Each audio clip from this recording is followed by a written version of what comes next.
हवामान विभागाचे हवामान शास्त्रज्ञ SD सानप यांनी दिलेल्या माहितीनुसार कोकण किनारपट्टीवर काही दिवस मान्सूनची प्रगती थांबली होती.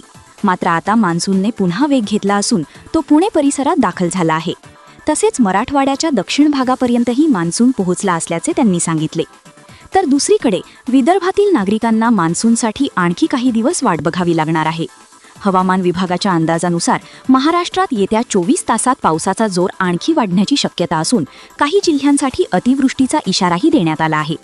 कोकण, पश्चिम महाराष्ट्र आणि मराठवाड्यातील अनेक भागांमध्ये जोरदार पावसाची शक्यता असल्याने नागरिक आणि शेतकऱ्यांनी सतर्क राहण्याचे आवाहन करण्यात आले आहे. कोकण आणि पश्चिम महाराष्ट्राचा विचार करता रत्नागिरी, सिंधुदुर्ग आणि कोल्हापूर जिल्ह्यांमध्ये पावसाचा सर्वाधिक प्रभाव दिसून येण्याची शक्यता आहे. याशिवाय रायगड, पुणे आणि सातारा जिल्ह्यांच्या पश्चिम भागात तसेच घाटमाथा परिसरात अत्यंत मुसळधार ते अतिवृष्टी सदृश पावसाची शक्यता हवामान विभागाने व्यक्त केली आहे. मुंबई, ठाणे आणि पालघर या जिल्ह्यांमध्येही पावसाचा जोर वाढण्याची शक्यता असून काही ठिकाणी मुसळधार सरी कोसळू शकतात.